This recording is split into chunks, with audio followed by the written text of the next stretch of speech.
Good morning. And I hope it is a good morning to all out there. I hope it ends up being a good morning for me.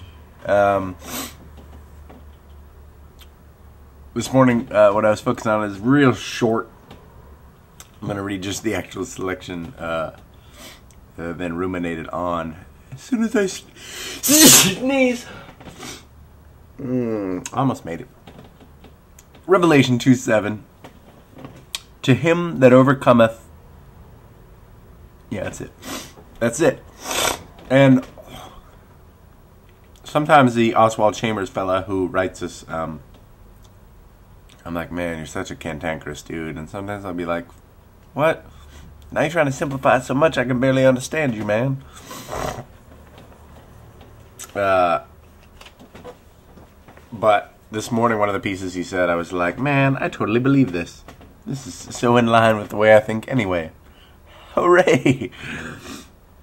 Life without war is impossible, either in nature or in grace. The basis of physical, mental, moral, and spiritual life is antagonism. This is the open fact of life. Bah! And I love that, because I absolutely 100% think that, have always thought that, have always seen, have never seen anything to the contrary. I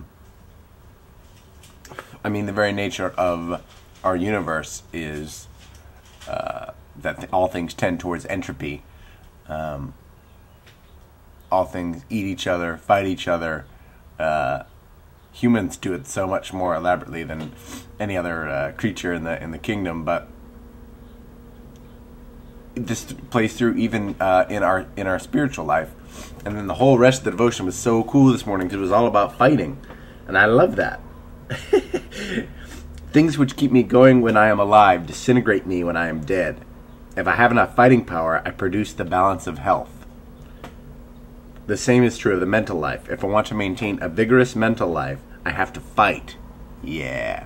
And in that way, the mental balance called thought is produced. Where is this? Oh, this, I love this. Morally, it is the same. Everything that does not partake of the nature of virtue is the enemy of virtue in me.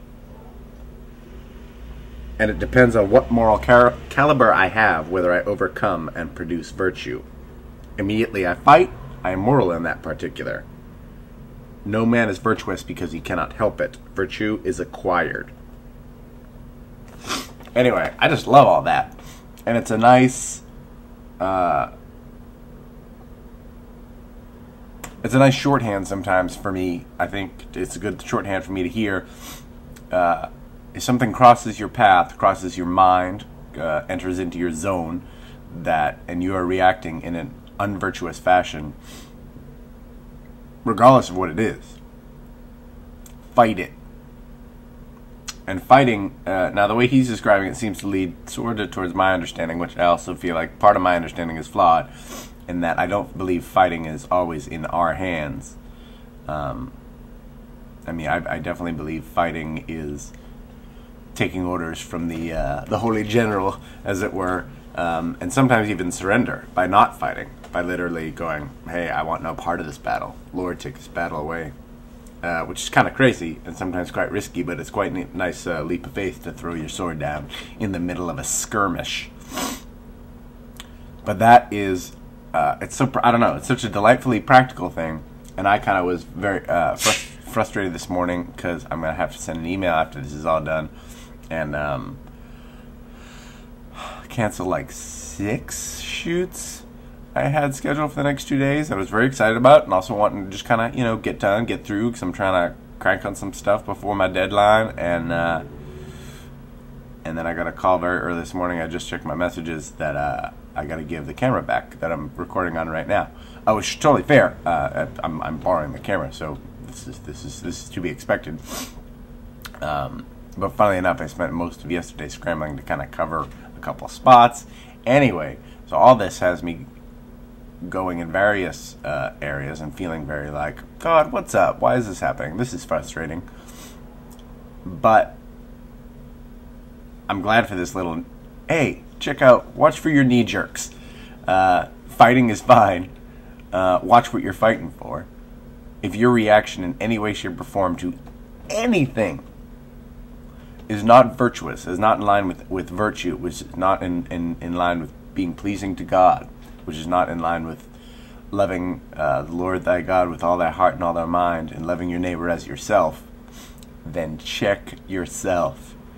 It's so funny. Like, fight, I so often think of fighting someone else, but first and foremost, I have to fight that which I am.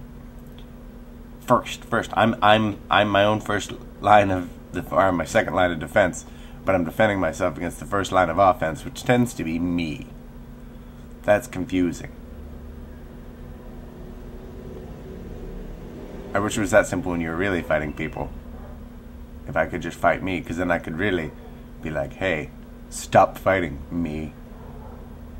End of fight. Raised hand. Ding, ding, ding. Thank you, Lord.